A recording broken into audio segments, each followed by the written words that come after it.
Hi, I'm HEALYMEANS. Welcome to my channel and welcome to a vlog in a car video.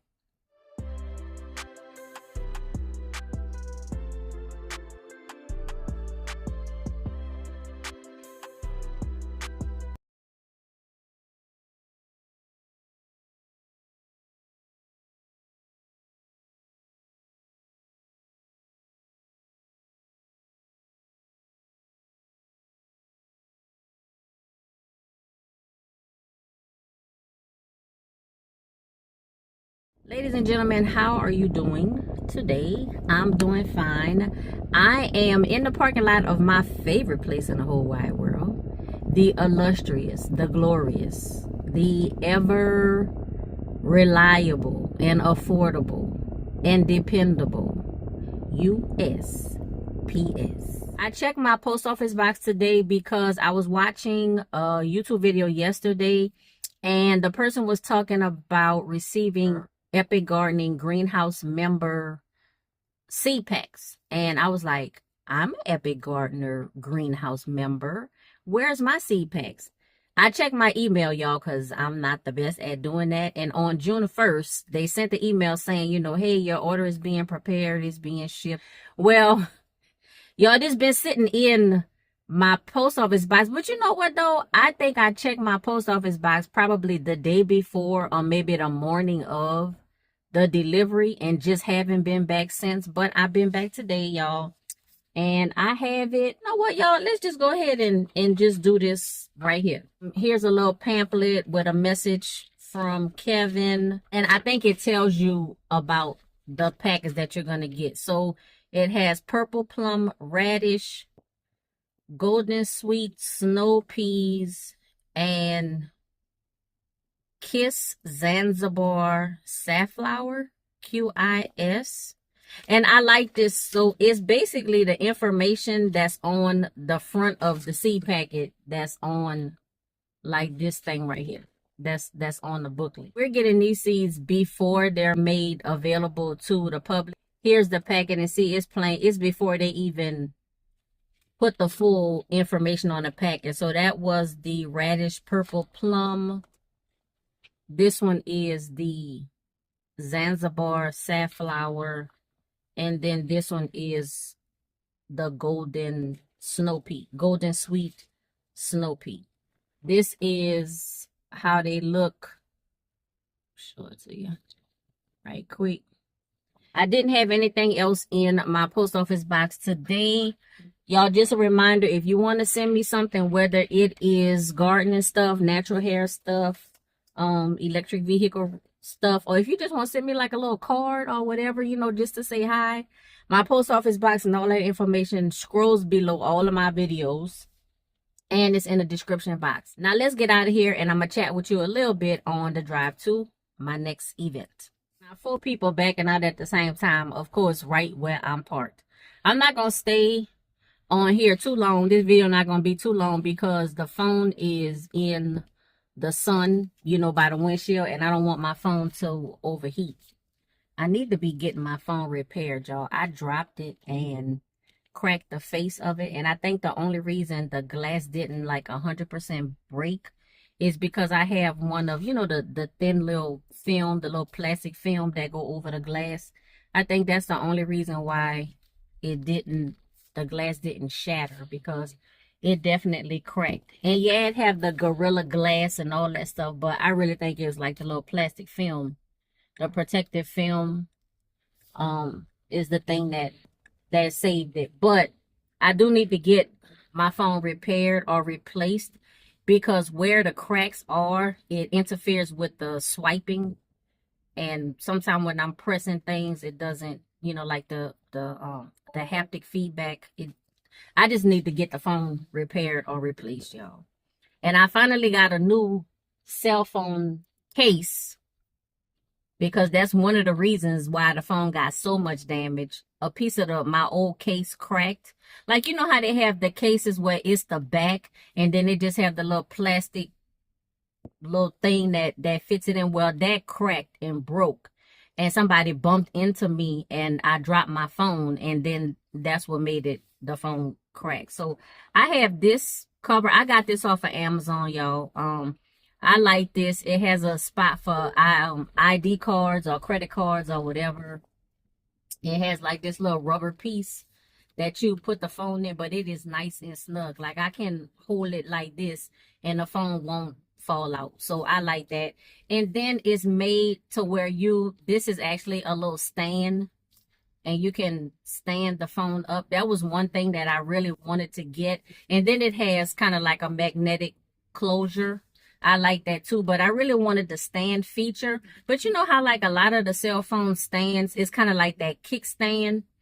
And to me, either the stand itself, like the little kickstand thing, was so thin and weak, or it appeared to be like in the wrong position so the phone wouldn't be balanced, or it would do well standing horizontal but not vertical, or I don't know, y'all. It just was something with the little kickstand stands. And I like this because the whole phone, I wish I could show y'all, but I can't. But the whole phone is stable and standing, and you can do it like this, or you could do it like that, like this. So either way, I did finish just yesterday. So I started on Saturday and I finished yesterday. I did dye my hair with the henna and the indigo. I have this ball cap on because I said, if you looked at my community post that I uploaded yesterday, I said that when I was out and about, I was going to have my hair covered because I didn't want the direct and intense sunlight just coming down on freshly dyed hair. Now, I don't know if that makes a difference with henna and indigo dye. I hear people that use box dyes. I hear them say that sometimes. I don't know if it's a difference, but I don't want to take the chance, y'all, because the time and the effort and the energy of the indigo treatment, and that's henna plus indigo, y'all, it's just, you know, why not? Why not? So my hair is just in a ponytail. I have a bandana on, and then I have this ball cap over it. Monday and Tuesday, I'm just gonna have the aloe vera gel in my hair. So I just have aloe vera gel, and I put a little bit of vanilla essential oil and orange essential oil just to kind of help mask like that earthy smell. When I did the first step with the henna and indigo, I didn't have any essential oils at all, y'all. I forgot. I had them sitting right there and I forgot to put them in the mix. So applied that. That sat for 4 or 5 hours or however long. Rinse that out. I actually went to sleep with my hair rinsed out because by the time I finally did start applying the treatment and letting the time pass and stuff, y'all, I was tired. I actually went to sleep, but I woke up because the smell was so strong. It was giving me a headache. So I rinsed out the indigo and henna. And then the next morning, so Sunday morning, I applied the indigo. And I made that whole mix and applied it to half my head. And then I was like, oh, I forgot the essential oils. So the second half of the application, I added a few drops of the orange essential oil and rosemary essential oil. And had that in for, y'all, probably like 5 hours, 5 or 6 hours instead of just, you know, 2 to 3 for indigo. Because indigo, you don't have to have that in your hair for as long as the henna. I rinsed that out in the shower, and then I used diluted bamboo, the Maui Moisture Bamboo Fibers conditioner. So I did it kind of like 50-50 conditioner and water, so diluted, just to get like any grit that would be left in my hair from rinsing out the indigo. Because the first time that I did the indigo treatment, when I rinsed out the indigo, I didn't put anything in my hair. I waited like the 2 or 3 days before I shampooed. Y'all, that was miserable. So I believe the second and the third times, I at least rinsed it out with like Camille Rose co-washes or light co-washes. This time I didn't have a Camille Rose co-wash just handy. I did have the Maui Moisture Bamboo Fibers in the shower. So I was like, you know what, let me dilute that, because I know you're not supposed to use any oils, or maybe it's just heavy oils or pure oils or whatever, but I just don't want to do anything to rinse out the dye. So today and tomorrow and Wednesday, I will have just the aloe vera in my hair. And what I did do was I actually diluted the aloe vera gel, and I put in some vanilla essential oils and orange essential oils just to help, you know, again with that scent. I didn't really smell anything, but just in case. Plus it's hot and stuff, and yo, the heat plus the earthy smell, that's y'all, I learned that from the first time. So Wednesday is when I plan on shampooing my hair, y'all. But like I said, and this video is probably gonna go out before the 3 videos that I recorded before I did the hair treatment. But I was saying in my community post yesterday, because the next brand in the alphabet series is Kinky Curly, and that shampoo, the Come Clean shampoo, I believe it's Come Clean shampoo. But anyway, my understanding is that it is a clarifying shampoo. So do I want to use a clarifying shampoo on like freshly dyed hair? I know it's going to be day 3, but still it's going to be the first shampoo that I apply to my hair after dyeing it. So should I use a clarifying shampoo, or should I use a moisturizing shampoo? Y'all let me know. And that's another reason why I'm going to put this video up today, because I know a lot of people don't read the community post. Y'all please read the community post, because that's where all of the in the meantime information I upload there in between my videos and stuff. And, you know, also check out my YouTube shorts. But I want to know what y'all think, or do you have any experience? What is the first shampoo that you use after you do your henna and indigo treatments? Do you use a clarifying shampoo because it's been like 2 or 3 days, and you, okay, by that time the dye has set in, it's going to be what it's going to be, and that's going to be it? Or do you use a moisturizing shampoo the first time, or like the first few times before you go in with a clarifying shampoo? Y'all please put in the comments, send me an email, send me a message, you know, just please, y'all, let me know. Reply to the community post, because I asked it in the community post that I uploaded yesterday, and I'm asking it again. I got a lot of garden work to do this week. Y'all, my blueberries on the front porch, y'all, y'all, look, I be forgetting about them because they on the front porch, and I normally come in and out through the garage when I'm driving. You know, I just get in the car and go out. I don't really check the front door like talking about it like that. So, yo, I'm going to dig up them old blueberries, the old dead blueberries. I'm going to refresh the pots, and then I'm just going to have the pots there. It's out of season really to get blueberry plants. They might have some at my local nursery. I know the big box stores don't have any, because I checked online. I wasn't finna drive to the store for nothing. But my local nursery might have some. But, you know, when I say local, y'all, it's a little drive. So I got to already be in the area. I want to refresh those pots and just have them ready for whatever else I choose to put in them.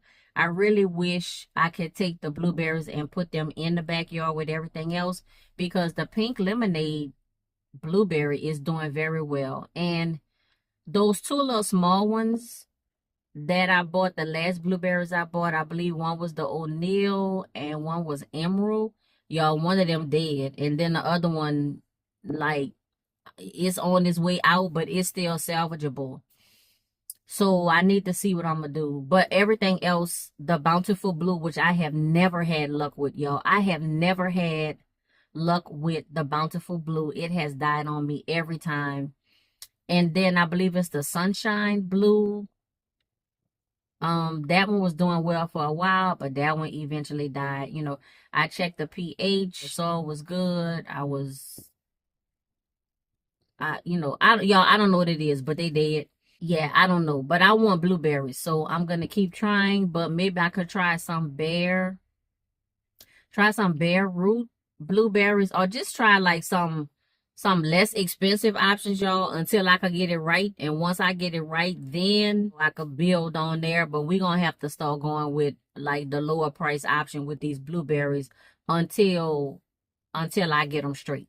Other than that, y'all, just a lot of work, a lot of driving, y'all, with my job. And that's one of the things that affects my schedule as far as recording videos and then also editing, y'all, because I can't be editing videos while I'm driving. But I'm trying to get it together. Like I said, I do have 3 videos to edit, but I'm going to edit and upload this one first. If I remember, if I think about it, I'll add some pictures of just like the ponytail, just so you can see. I might step outside in the sunlight for just a few minutes, just a few seconds, y'all, to take some pictures so you can see what it looks like. But I'm not really going to be doing anything to my hair, at least until Wednesday. And I really want to hear from y'all. Should I use the Kinky Curly product line, especially that the shampoo, the Come Clean shampoo? Because my understanding is that it's clarifying, y'all. And I don't want to do anything that's going to mess with this 2-day hair dye process. So, ladies and gentlemen, that's all I have for this video. Please remember to subscribe to my channel. Click that notifications bell. Make sure it is set to all. Like, hype, comment, and share with everyone you know. And until next time, be safe, be well, and be blessed.